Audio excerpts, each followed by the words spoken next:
Chris Bobay is here on the show with me. Welcome, Chris. Good to see you again. You too, Nate. And I wanted to ask you, since we talked, it was just before the holiday season, how things are going with Bitcoin for Kiddos, your book. And I know that you've got some other things that are in the works as well. What's going on? Yeah, things have been going really well through the holiday season. We definitely noticed an uptick in sales, of course, but things have been pretty steady. One of the exciting things that's happened is during the whole COVID shutdown, Australia and New Zealand customers were no longer able to get our book because the U.S. Postal Service wasn't able to ship down to them unless you were in the military. Wow. But recently, that is all turned around and we can now start shipping to Australia again, which is great because we had a lot of customers asking for our book and we couldn't get it to them.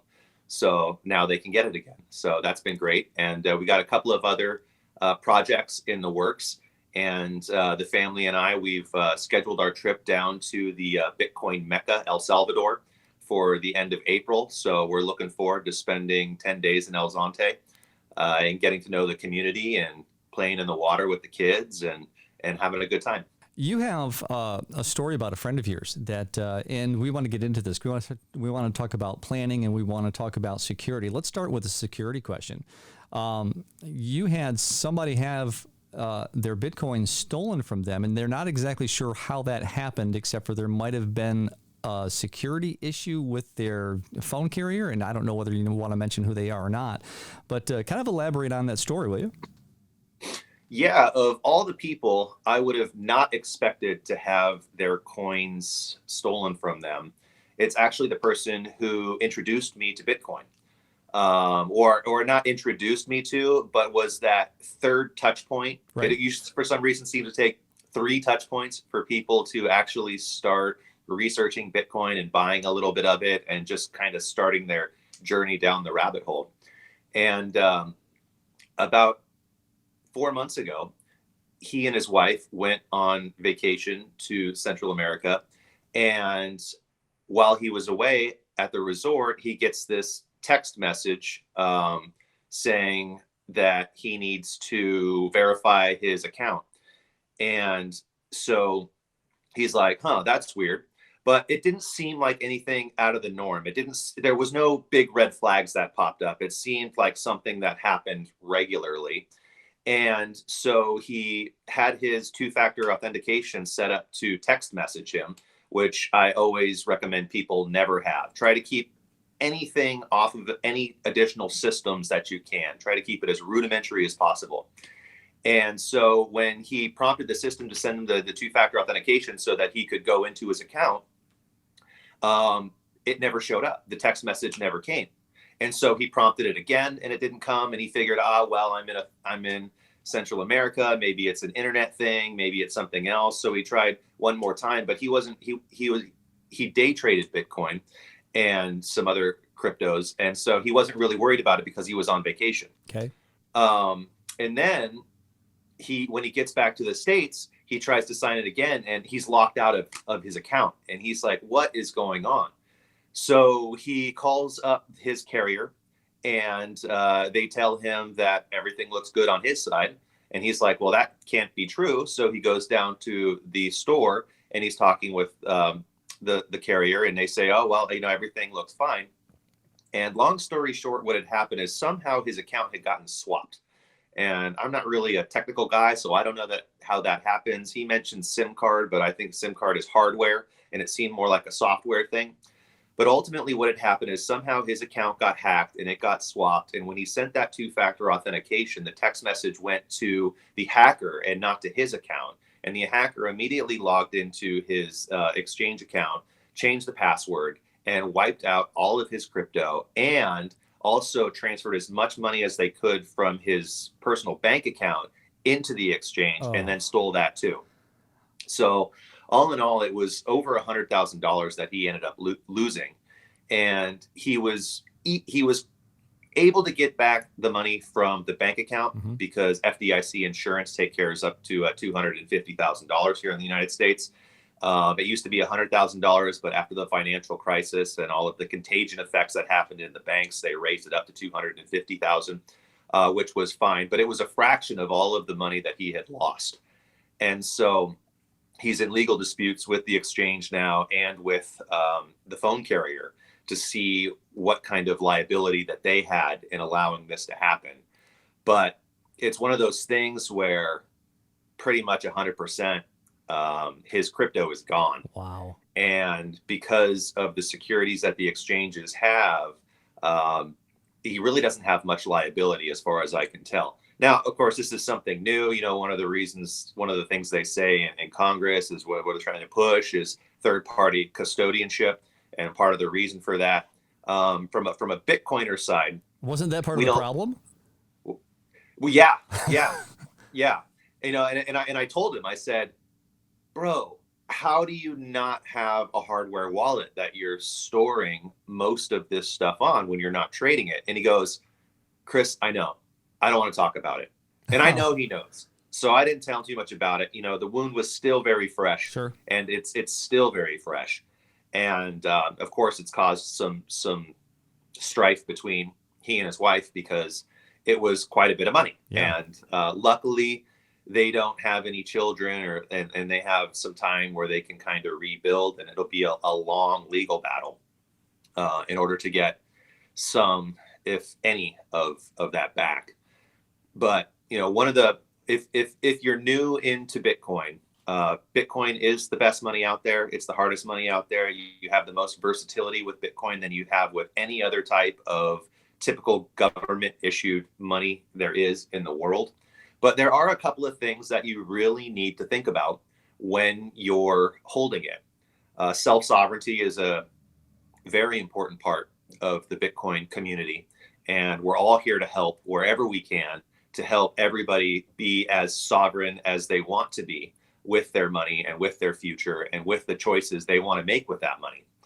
But it's very important to, a long time ago, I had heard a note saying, secure your Bitcoin with what's appropriate to the amount of Bitcoin you have. Mm-hmm. If you have $10 in Bitcoin, $100 in Bitcoin, I'm not here telling anybody how much that is to their life or what they're able to save. But you need to figure out what is too much Bitcoin to lose. And at that point, you need to start looking at the security of where you have your crypto now, where you have your Bitcoin now, and how you're going to secure that.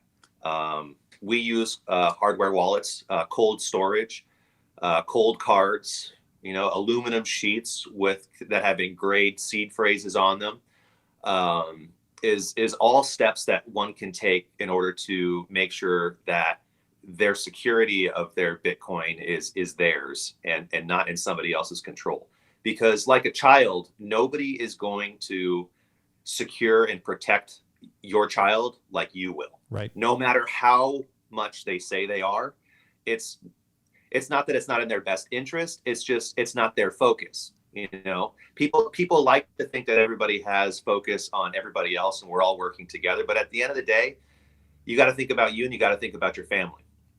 And Bitcoin becomes like your family. And if you treat it that way, and if you secure it that way, your opportunity for prosperity goes up significantly, mm-hmm. and your chances of losing that Bitcoin go down significantly. So just keep that in mind when you're buying Bitcoin and when you're holding Bitcoin for the long term.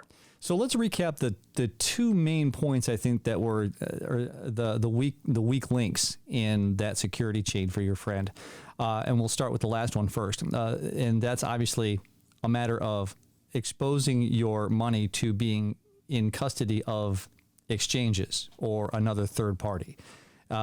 Based on what you said, obviously the first thing is we don't know, first of all, whether or not that exchange is going to even be in existence when you wake up the next morning. So your money just might be gone. I mean, there have been rug pulls, and obviously they're not as numerous now because there's more regulators that are in the process, especially here in the United States. But also you have the possibility of what you were talking about. Your friend basically got hacked. And let's go back to the first one. Talk to me about having text messages sent from your authenticator, because I use an authenticator. I use 2FA. In fact, I had to back out of a bunch of them in order to get my new phone.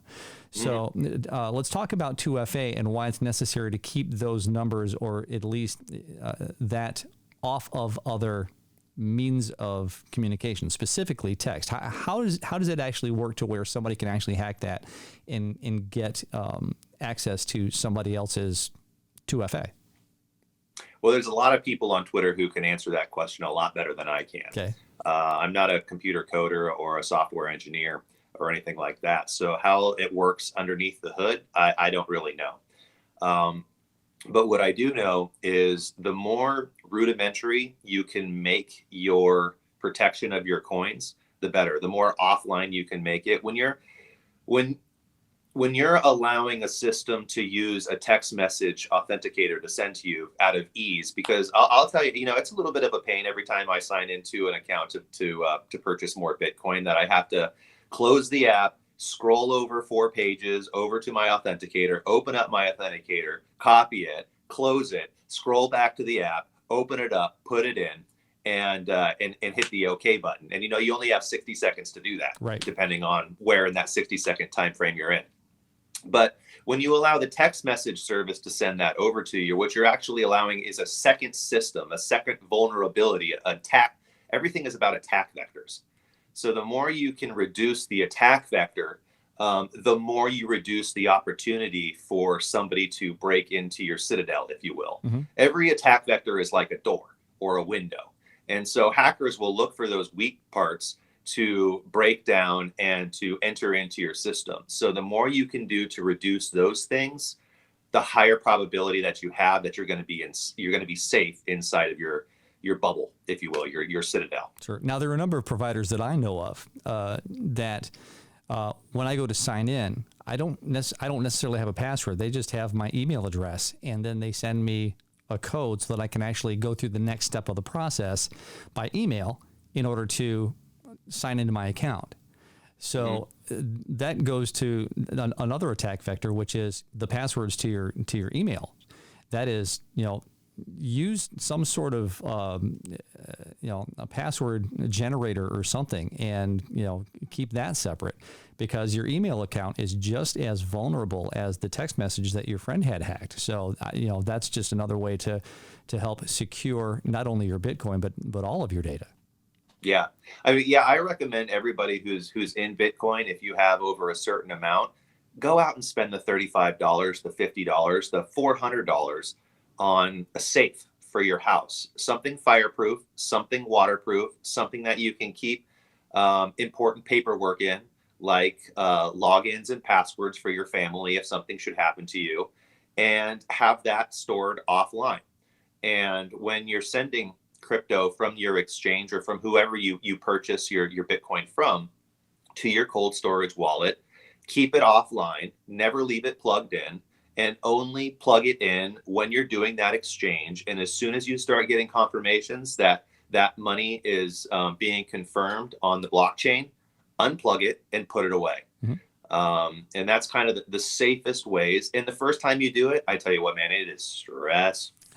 Yes, whether you're sending $5, $2, or however much money you're sending, the first couple times you do it, it's stressful, because you're looking at this this address that's uppercase, lowercase, numbers, and they tell you to verify it and then re-verify it. So it could take you 5 to 10 minutes just to go through each one of the letters till you're comfortable sending it before you hit the execute button to link it to the blockchain. Another piece of good advice that I've heard and that I've actually used is, dude, pay the extra transaction fee and send a test transaction from the one wallet that you're sending it to the hardware wallet or what have you. And because if you're sending a large amount of money, better to lose $100 first than you lose $50,000, in one fell swoop. So, go ahead and run that test transaction. Let it run the half hour. Have another cup of coffee or something so that you spend the time, so that when you make that transaction, you've already made a test transaction. You know it's going to go to the right wallet when you're sending that larger amount of money. Mm-hmm. And personally, I always use the QR code versus the copy and paste function. Always. Just because it takes out a little bit of the human error that could happen. My wife is still learning how to send things over the network, And so I'm always standing over her shoulder to make sure she does it and kind of giving her some pitfalls. And she's like, Chris, just let me do it. Don't hound me about it. And I'm like, look, I've gone through this stuff. I know how it works. I just want to make sure what I'm asking you to do, I know it's very stringent, but there's a reason why I'm doing it. And a lot of it has just come from research of hearing tales of woe of people who have lost their coins early on. And I'd rather be over secure than under secure. That's the one paranoia I don't mind having. Yeah, absolutely. I don't mind having that paranoia because it's like cash. You're either sending it to where it's supposed to go or you're lighting a match to it. It's one or the other. And so you have to be that careful because there's no FDIC. There's no credit card company that can reverse the charges. It's all you. And that's what self-sovereignty means, is that you are responsible, you are accountable to your own actions, and there's nobody that can fix it if you mess it up. I mean, if you think about it, it's kind of like sailing, right? Like if you're out there on the open ocean and you don't know how to sail, it can be very scary and very stressful. And the first couple times you're learning how to do it, it can be the same. But after you do it a few times, you kind of get to understand the systems or how the ocean is moving or what to look for and some pitfalls. It can be a very safe and a very enjoyable experience. And now sending money over the blockchain for me is very easy. It's very simple. It only takes a very short amount of time. When I'm helping to orange pill friends and neighbors and strangers, and I send them a little bit of a few Satoshis over to them just so they can get an idea on how it works and they see how quickly it happens. And it's just like, okay, here's my wallet. Open up your wallet, put on your QR code. Okay, scan the QR code. Okay, I see your QR code address here. I hit send. And, 30 seconds later, they already start seeing the Satoshis end up in their wallet. And in 2017, when the traffic on the Bitcoin blockchain was high, I think it was taking 2 or 3 hours to get one confirmation. But right now, I mean, you start seeing confirmations almost immediately. It's almost like using the Lightning Network because the mempool is so low. Yeah, the mempool is low for a couple of reasons. The fees are so low too. Yeah, whether it be by SegWit or with any of the different BIPs, I call them that and I shouldn't. BIPs that have improved the network. You add the Lightning Network to that, and the mempool has been there's been a lot less traffic than, like you said, there was in 2017, where we're still using, one digits for legacy transactions because there just wasn't, there wasn't enough mining capability to be able to get through all the transactions, or because there were just so many transactions, it just couldn't get done. So yeah, you were waiting 2 and 3 hours and you're chewing your nails because you don't know whether your money's going to actually show up.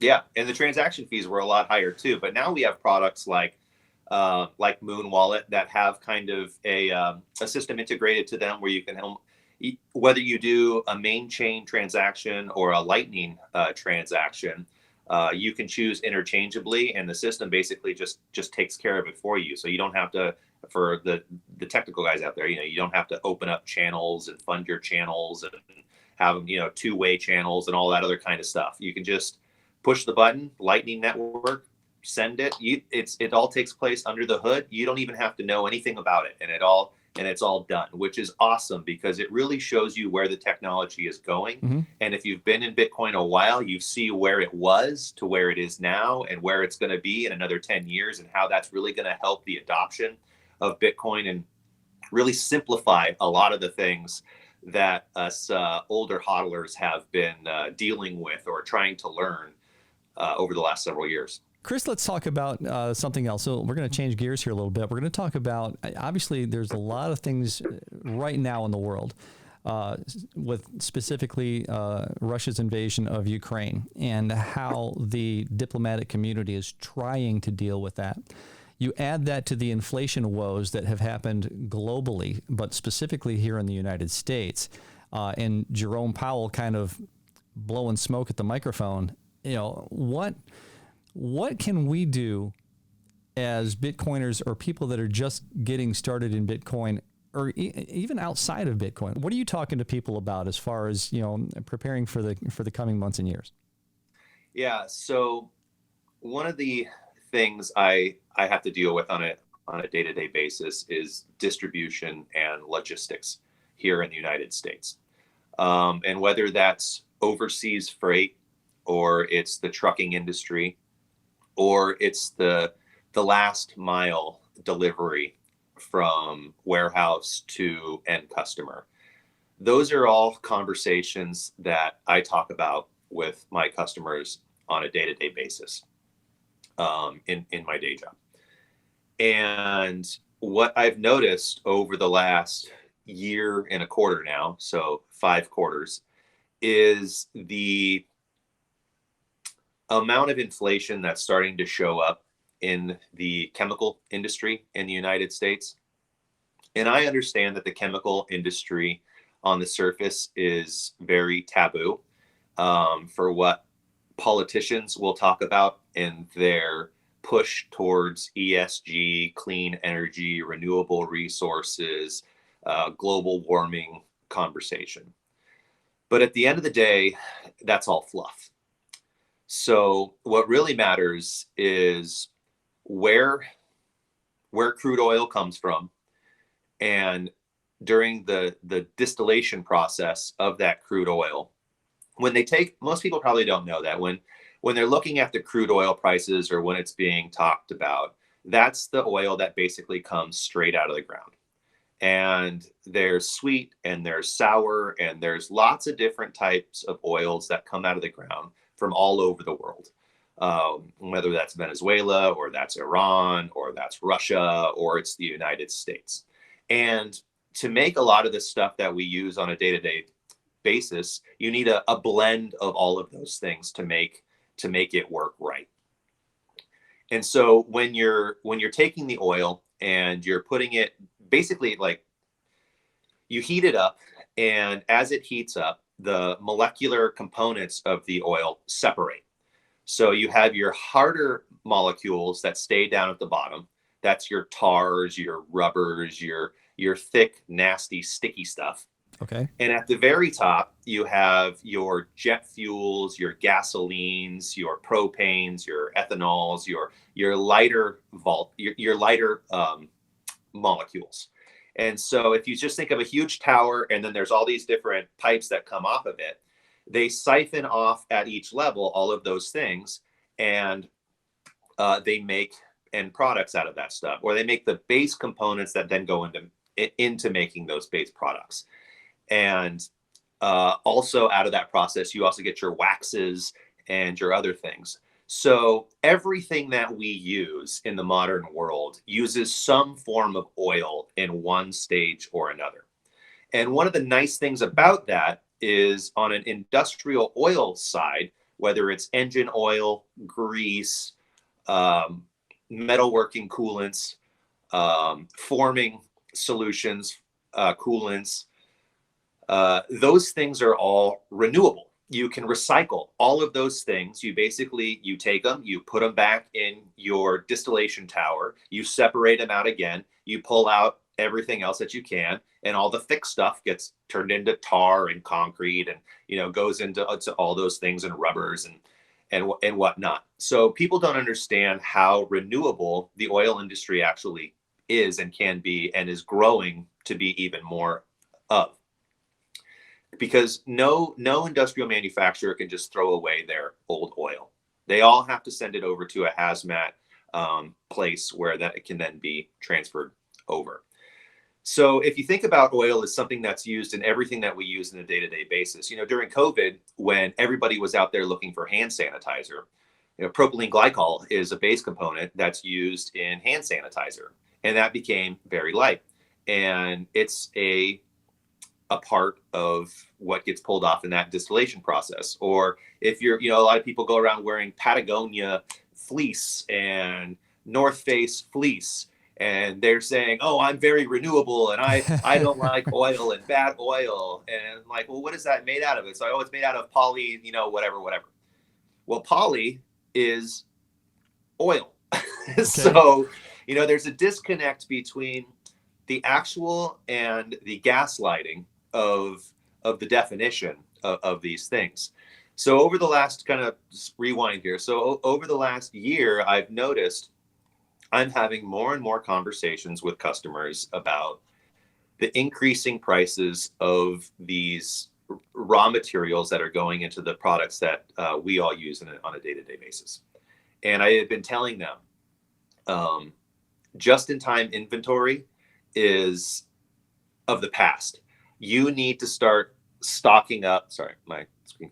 You need to start stocking up on products now. If you can warehouse them, because prices are going up. And nobody believed me. So fast forward a year later, now we're at a point where prices are at all-time high for products, and supplies of those products are at all-time lows, and demand is still strong. So people are scrambling to get the raw materials that they need in order to keep their lights on and keep the lights on for everybody else. And this is all happening under the surface, and it hasn't really come to light yet. We're looking at this CPI number of 7.9%, and let's take a step back and remember that in December, they told us that the 6.2% or the 5.8%, that was probably going to be the high. And then the next month it came out even higher. And then the next month it came out even higher. And so we're at the beginning of this inflation curve that is at least 12 months long. And the whole Ukraine-Russia war isn't even priced into that at all yet. Wow. That won't be priced in until this time next year. And so it's a really big concern, and people need to start planning now. And when you start looking at how this war is disrupting the food industry as well, a lot of industrial chemicals are made out of seed oils, because the industry is trying to get more renewable, quote unquote, renewable vegetable-based products to do similar jobs. And in some cases it's possible, and in some cases they're still working through the process of trying to figure out how to do that. But with Russia going offline and Ukraine going offline, a large percentage of the sunflower seed oil in the world is created in the Ukraine and in Russia, and wheat as well. And last Friday, which I guess would have been March 12th, 11th, something March like that, 11th. Yeah. Argentina, that's one of the biggest exporters of soybean oil, just canceled all of the exports that they have. So now I think it's like 30 or 40% of the world's soy oil comes out of Argentina. And now they're telling us they're not shipping anymore to anyone else. So you're starting to see this nationalization around the world and supply chains really being squeezed. So soy oil, okay, who uses soy oil? Why is that important?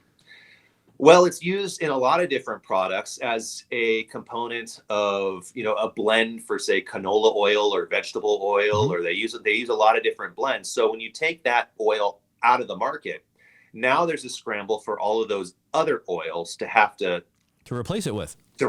Sure. Which means that the demand for those things are going to go up. And again, this is the beginning of the curve. So this is when prices are still the same, and you hear the news and you go, well, that's not really going to affect me. I have what I need now. But what people need to start thinking about is, what are they going to need in 6 months? And so I'm telling people, hey, when you're going to the grocery store, if you can, buy an extra can of tomatoes, buy an extra, package of pasta, buy one or two more of what you wouldn't have bought, because where companies are using just-in-time inventory to control their costs, we at home end up using just-in-time inventory to control our costs. I mean, we go to the grocery store every day, every other day, and we don't think we're out of the norm in that. People who live further away from grocery stores, of course, they maybe go once a week and they stock up. We go twice a week. That's about what we do. Yeah. But I think it's going to be increasingly important for people to start taking a look at what the main foods that they eat, and to see if those are foods that can last. And if they are, then to start buying more of those things, because you may be able to find it on the shelf, but you may not want to or be able to pay for the new price of it. Right. And so like bread, bread is, the inflation rate on bread is, I don't know, something like 13% or 15%. But when you're talking about $1, it's 15 cents. You're like, you don't really notice it. But these are compounding things like inflation, like the 2% that we used to have to the 7.9% we have now. These aren't based on what $1 was based on in 1965 as far as purchasing power.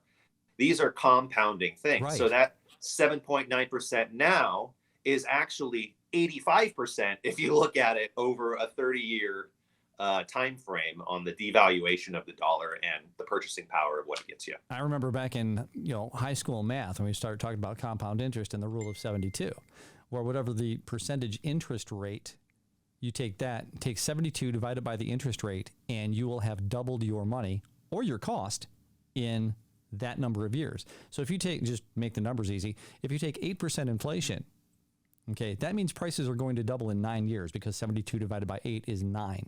So you're talking about literally a dollar loaf of bread being $2, or actually anymore, it's $3.50 where I live for a gallon of milk. You're talking about a $7 gallon of milk in a matter of 9 years as a regular price, as a normal price. These are just normal everyday things. So your income has to double in 9 years in order to be able to keep up just with the prices of things. When it comes to a dollar standard. So those are crazy numbers when you think about it. Well, 8%, that's really not that big a deal. Well, yeah, it is. You start talking about 12%, and you're starting to talk about 6 years to double the prices of everything that you have to buy.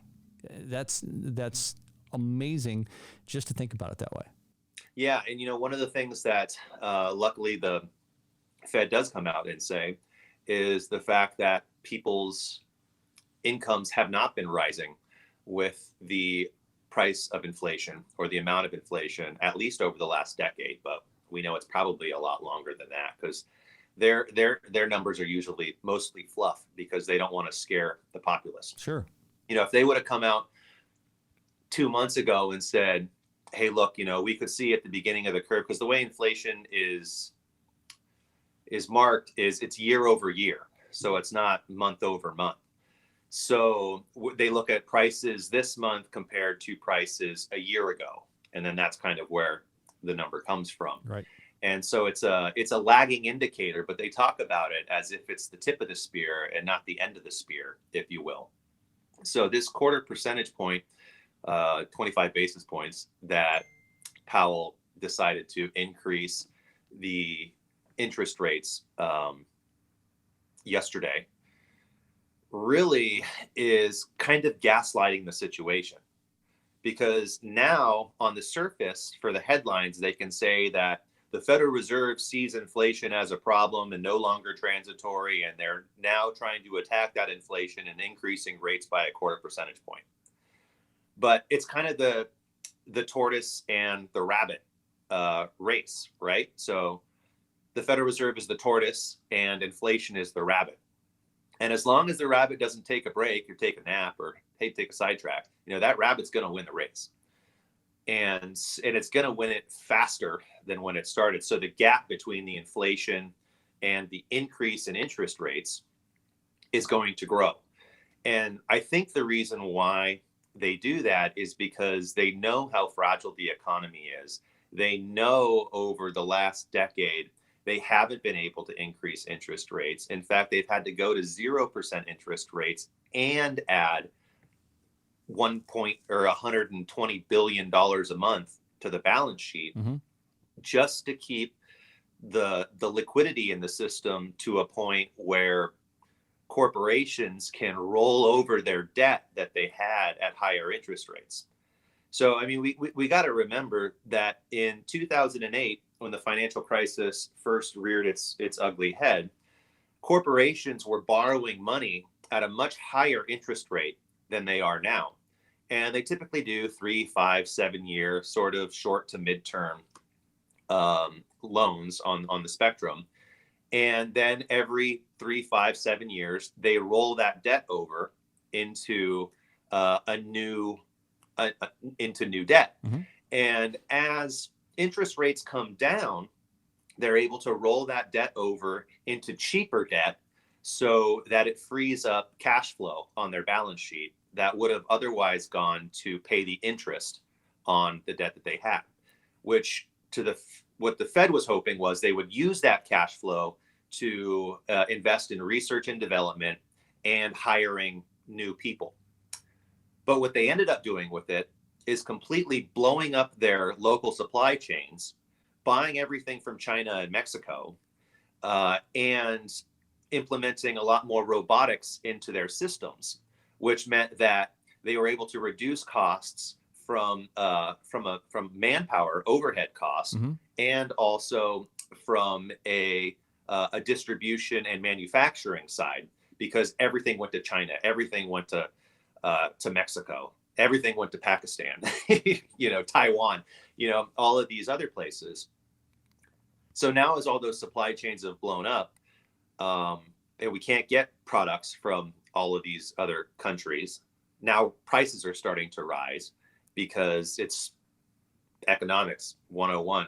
Yeah, it is. And supply and demand. And we don't have the infrastructure domestically to be able to replace all those goods that we were getting from, say, China or Mexico, or specifically even the oil from Russia.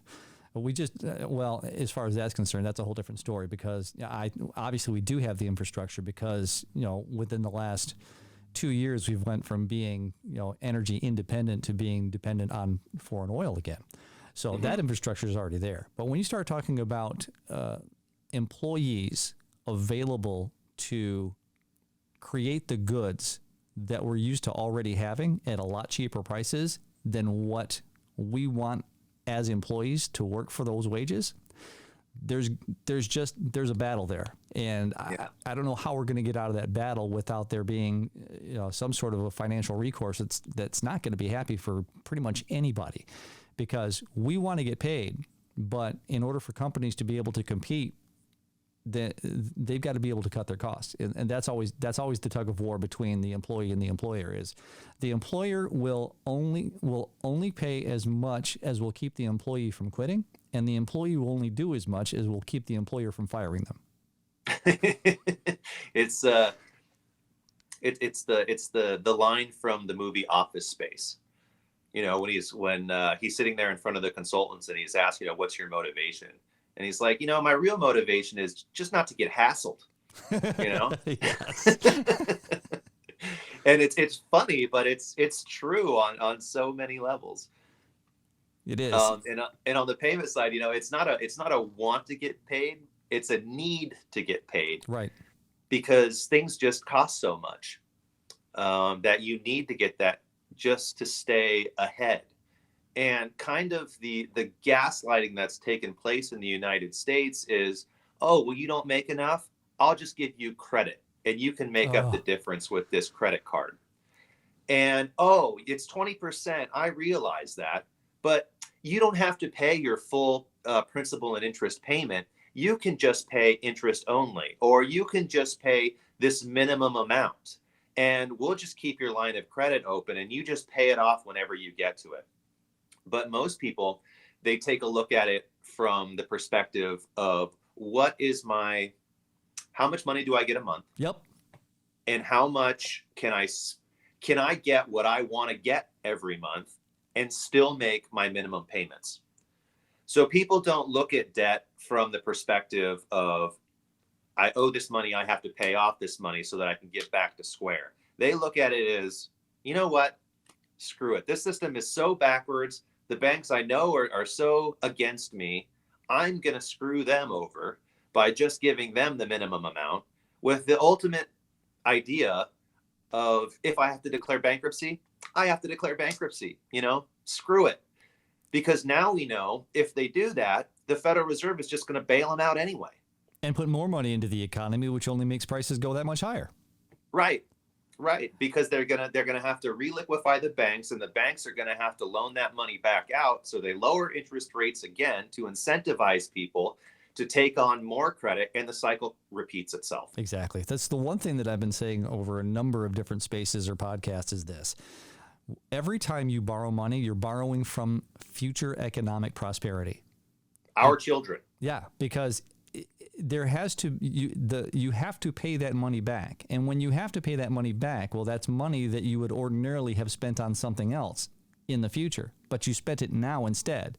And so your children don't have the opportunity to be able to buy those things because, like I said, we've borrowed from our future. And now the entire economy has borrowed from the future to the point where we have to back off because the future has no economy left to lend to us. And so we now have to pay that future back. And unfortunately, that future looks a lot more dire than what the past would have, even had we paid cash for the things that we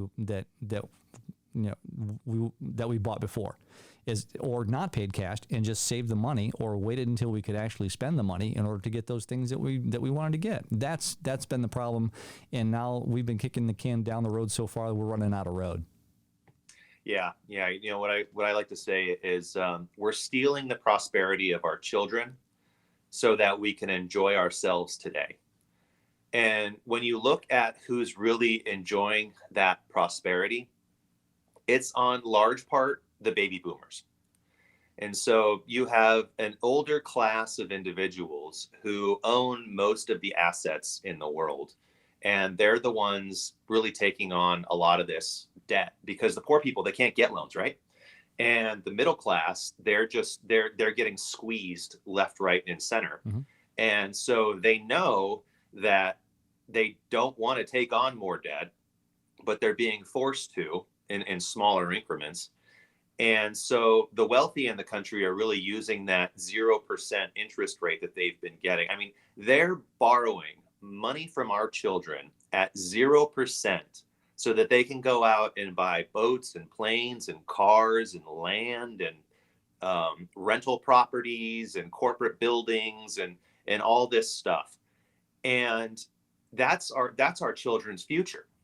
So one of the things I like about Bitcoin is rather than it being an inflationary asset, it's a deflationary asset in the sense that money is supposed to be a representation of a person's time, what a person's time value is. You know, they call it time value of money. And what they don't tell you is that, you know, they say time is money. You know, what do they mean by that? And what I think they mean by that is money is literally your time you've spent working, toiling away, doing something you don't want to do so that you can do something you do want to do. And rather than having that time being stored as a piece of furniture in a barter system or whatever, it's turned into this ubiquitous thing called money that can be exchanged into whatever you want it to be exchanged in. But really what it is, it's a representation of time you've already spent, encapsulated into this now piece of paper that you can spend on something else you do want to spend time doing. And what inflation is, it's the government telling you your time isn't valuable. In fact, your time is so not valuable, we think it's losing value. And so now people are forced to work 7.9% harder every day, every hour, just to keep up with the arrogance of our government, right, telling us our time is not valuable to them. Right. And so Bitcoin allows people around the world to fight against that and to store their time in an asset that can't be inflated away from them. It can't be artificially stolen from them in the same way that money today is stolen from us. Oh, absolutely. And when I was in school in learning about finance, and I got my degree in finance, you know, like you're saying, time value of money, it's an actual calculation, and it's something that you can put into an equation and you can figure out what the purchasing power of something is going to be in the future. And then you can take a look at what your investments options are for that you know, interest that you're going to be earning on your money so that you can store it today so it'll be worth more tomorrow. But now they're telling us your money isn't worth more tomorrow. Right. It's actually worth less. So you need to spend your time on what we tell you your time is worth today, so that, you know, because tomorrow you won't have the time to do it. And you'd better spend that credit now. Otherwise, the time that you have spent working will no longer be valuable. And that's what Bitcoin changes. Because if what it should be, and what Bitcoin actually allows us the opportunity to do, is work early, work hard, store the money. Okay. And then that money will not only be worth at least as much purchasing power as when you made it. Okay. But probably more, because it is mathematically finite.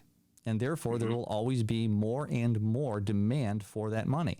So do the work now and then store away what you can, because it's going to be worth more later on. That's what retirement's supposed to be about. And right now it's backwards. It's, do the work, but spend it now, because the time that you've spent doing what you're doing isn't going to be as valuable. What that also means is that if you innovate early with Bitcoin, if you innovate early and you make the money early, well, then you're going to be rewarded for having done it earlier as opposed to having done it later. Because the time that you spend now is going to be worth more later when you spend it, as opposed to what it is now with fiat. And that's why we have such a credit problem right now. And you've already talked about that. Yeah. Kind of what you were saying about the rule of 72. When I was in early 2000, you could still, if you could find an investment that was on average giving you a 7% return, you double your money in 7 years. Now inflation is over 7%, which means in every 7 years, you're losing half of your money. Right. Or 7 to 10 years, you're losing half of your money.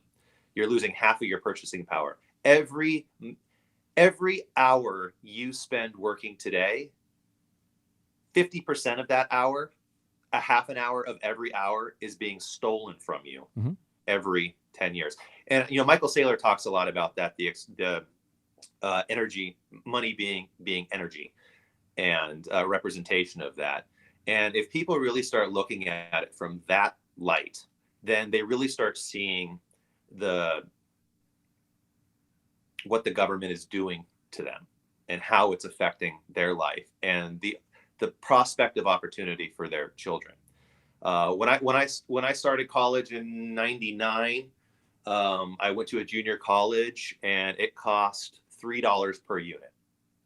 By the time I graduated from the junior college and went on to the university, was about 2.5 years later. It was in between September 11th. I dropped out of school at that point. I had a good sales job. I wasn't really, as far as I was concerned, I didn't need a college degree for what I wanted to do. Ultimately, I ended up going back to school. But by the time I finished junior college, it was $14 per credit.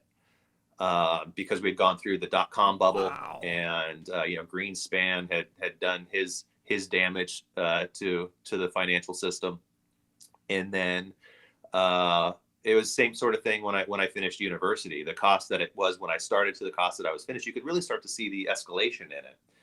And then in '08, when the financial crisis happened and Obama nationalized the school system, the university system, and basically said that all student loans would be guaranteed by the full faith and credit of the U.S. government, it kind of pulled the rabbit out of the hat, or the Pandora out of the box, and said, you can charge whatever you want for these children, because at the end of the day, you're going to get paid, whether they can pay it or not.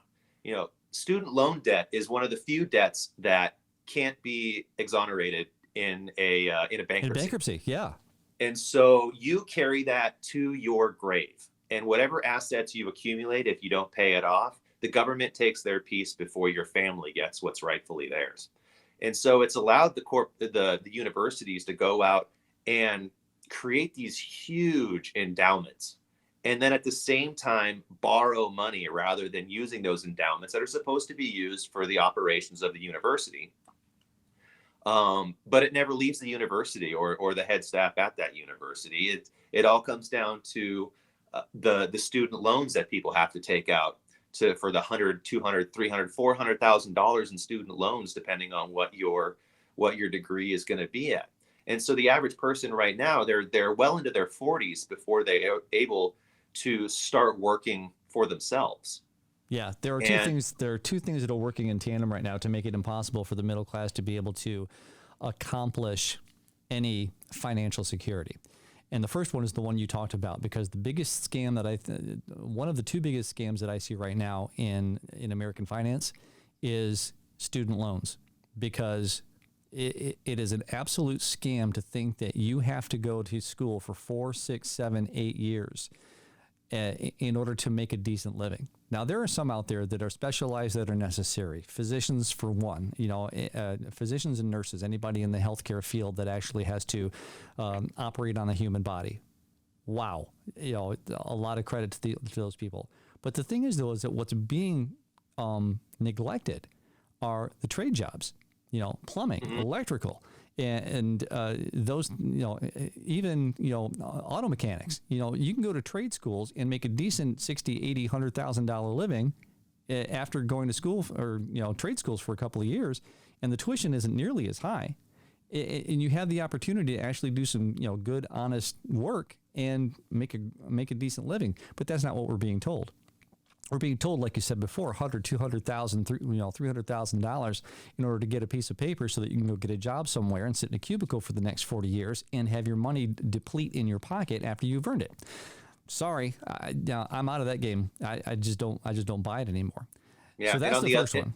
And because on the other side of that, sorry, just the icing on the cake for that. The other side of that is most people who take on those student loans don't ever end up graduating, yet they're still on the hook for the loan. Right. And if they're not graduating and they've got $200, $300, $400, $600, $800 in payments, depending on how much student loan debt they have, how are they supposed to afford a house payment? Yeah. How are they supposed to save up for a down payment? So BlackRock will take care of them. Oh yeah, don't even.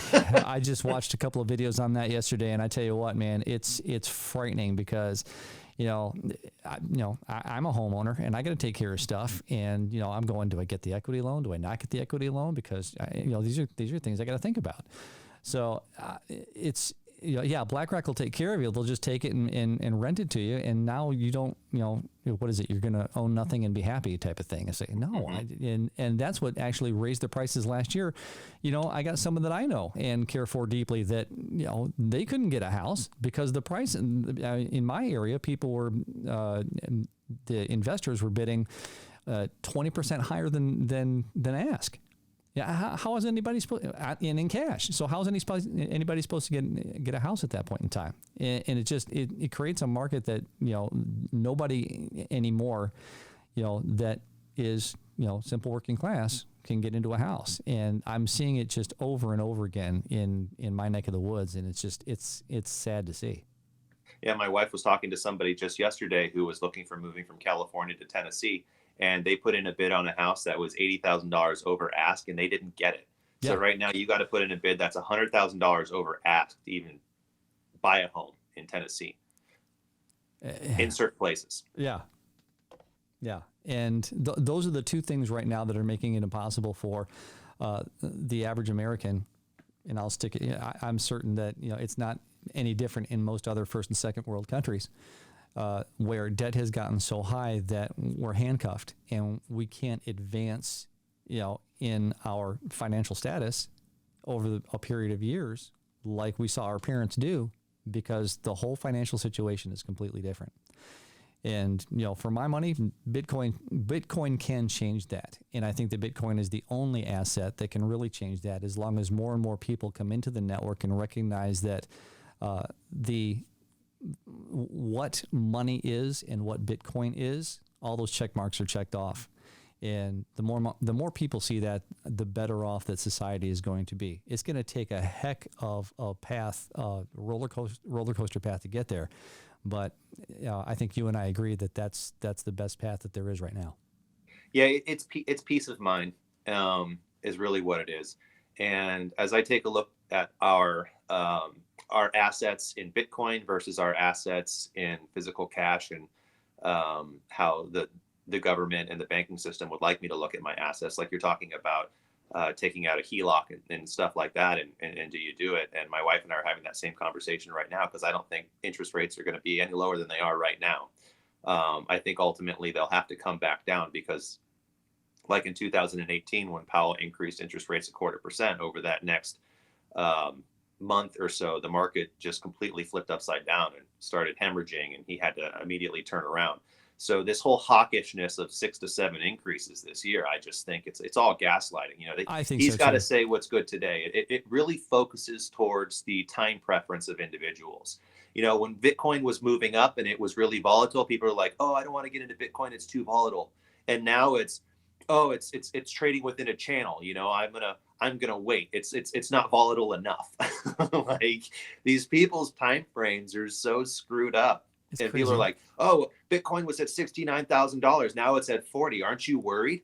And I'm like, "No, I started buying it when it was 1,800. Right. Like I'm fine. Like it front run this whole thing."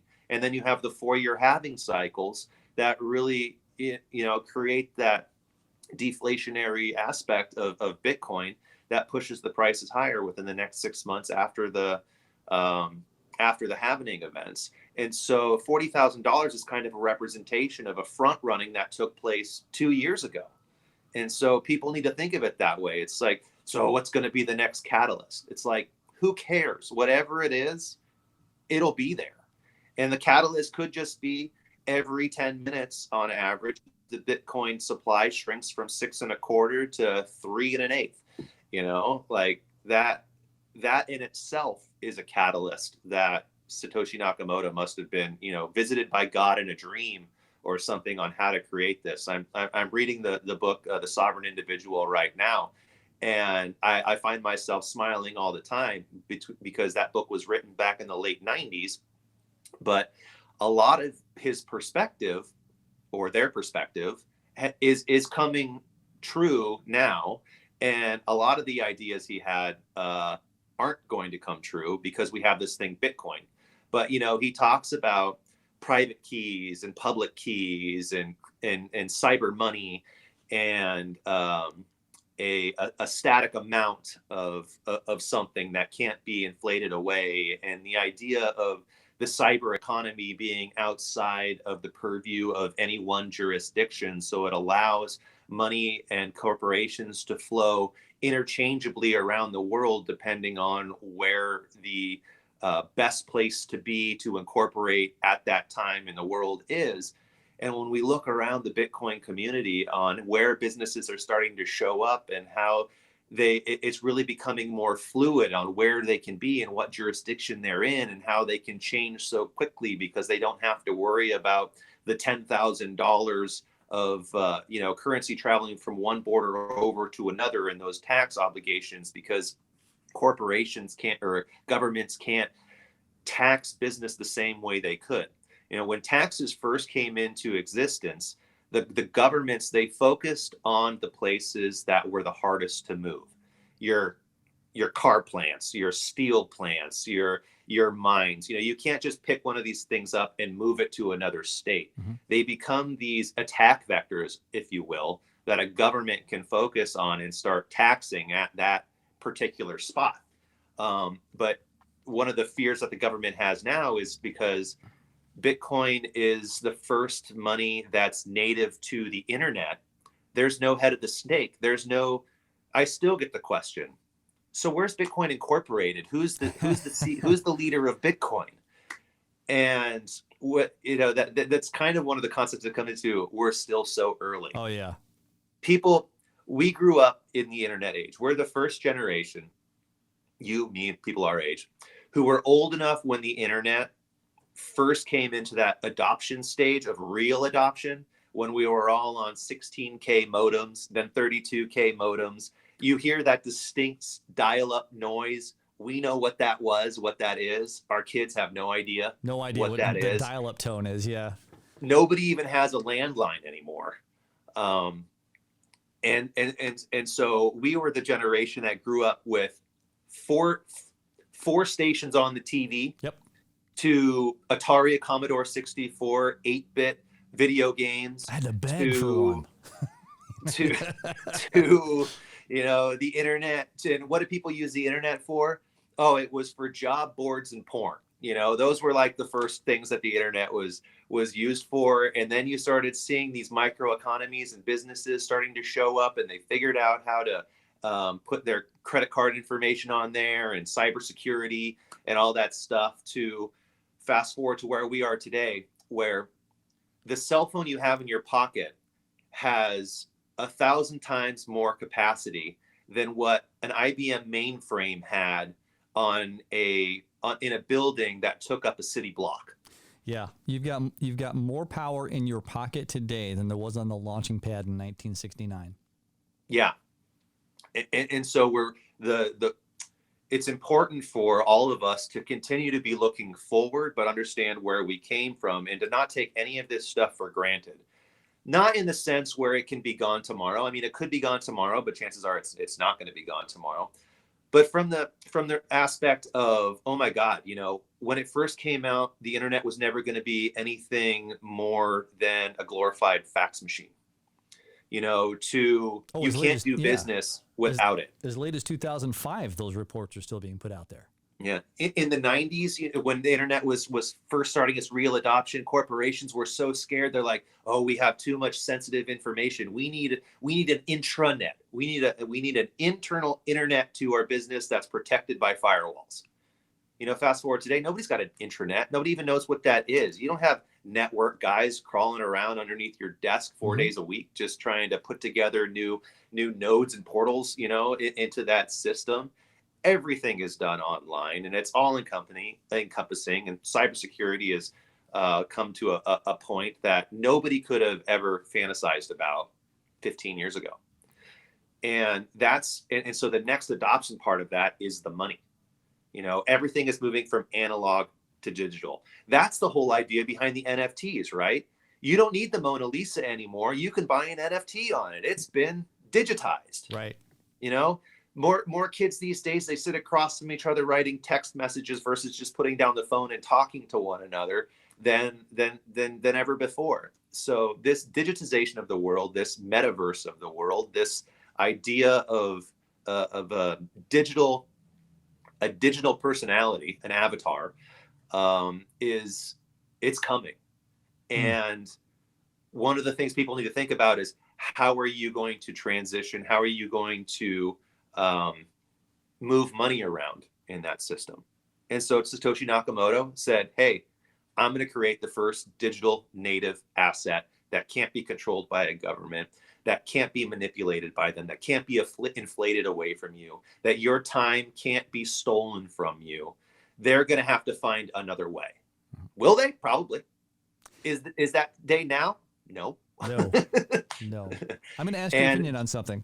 I'm going to change gears here real quick. I'm going to ask your opinion on this. Last week, Joe Biden signed an executive order for basically the investigation of digital assets and put together a posse, really, of, I think, 5 or 6 different departments. What do you think the outcome, or what do you think the recommendations from that collective is going to be over the next 6 months? You don't change Bitcoin. Bitcoin changes you. I would agree. I would have to say every single person that I've known, including myself, I was a Bitcoin skeptic until I started digging into the technology and digging into the problems that it solves. Now, the government's probably going to not like the problems that it solved, because the problems it solved is the government. Yeah. So, you know, that's one concern, but I think they're going to realize that it's a problem the government cannot solve, because Bitcoin doesn't have its own jurisdiction. It can get up and move anywhere. So people that aren't taking advantage of the technology and embracing it are really the ones that are going to be left behind. It's just like China or North Korea with the internet. You put up so many firewalls around the internet, what you end up doing is stifling innovation and opportunity for growth and jobs for your populations and wealth generation and building. And so that's going to be a problem that they're going to have to deal with. On the positive side, I like that it's not just Bitcoin and it's all cryptos, because there's so many scams out there that have been able to just really propagate the system and create a lot of fog and doubt and uncertainty and FUD and everything else. And they're all scams, and they're all going to zero, because they're all solving a problem that Bitcoin already has solved. Mm-hmm. All they're trying to do is, you know, be a squirrel trying to get a nut, basically. Yeah. But Bitcoin is the tree of nuts. You can't just be a squirrel and say, I'm going to plant this seed over here, it's going to be a better tree. It's like, no, the tree already exists. The network effects already exist. You don't have any software developers on your team. You don't have any adoption anywhere. You don't have any liquidity anywhere. And you don't have any marketing campaign that's really going to build adoption and build comfort in the money. You know, the thing that makes money is the confidence one has in that money. It's the whole reason why a piece of paper like the US dollar has any value, because the people in general have confidence that it's worth something. If people lose that confidence, or the value, the amount of confidence they have in that degrades, the first thing we notice is that money loses value. It loses purchasing power. And, in this idea of, I know I'm going on like these long tangents and not really giving myself a chance to breathe, but it's something so passionate to me. When you're looking at something like, would you rather have a pound of gold or 10 pounds of feathers? I mean, that's really what Bitcoin versus any other altcoin is asking you. Do you want something that's got the value, that's got the portability, that's got the fungibility, that's got the divisibility, that's got all the things that money have, plus the network effects, real value? Or do you want more perceived of something that doesn't have any of those? Yep. I was watching a video. I'll just plug him. Mark Dice. I don't know if you've ever seen any of his videos. He was literally out on the street, and he was offering people a choice. You can either take this 1 ounce Canadian gold coin or $20. It's the young guy that always wears black with the backpack, right? And no, that's doggone it. I know who you're talking about. He's got the beard. That's not the guy I'm talking about. No, Mark Dice is a little bit more forward in his personality than Clef. Doggone it. I'll think of it later. But anyway, no, he's literally out on the street, and he was offering people either a Canadian, I can't remember the mint, ounce gold coin or $20. And the number of people that just took, in fact, later on in the video, he was offering $10. And people were literally taking a $10 bill because they could spend it now over a 1 ounce gold coin that was verified by a reputable mint.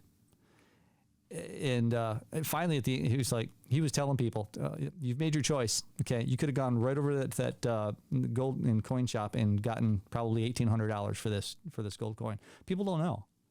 And if they don't know that about gold, they certainly don't know about Bitcoin and why it's an absolutely better money. And you could spend it now. So that's it's like you said, we're just that early. So, Chris, wow, what a great conversation. I wish I had more coffee because I would continue on in it. But make sure you tell Frida hi for me and your family as well, and continued success with Bitcoin for Kiddos. And I'm looking forward to seeing the website and seeing what other projects that you have coming out as products as part of that product line. So, Chris Bobay, thank you for joining me here on the Bitcoin Effect. It's been a pleasure talking with you.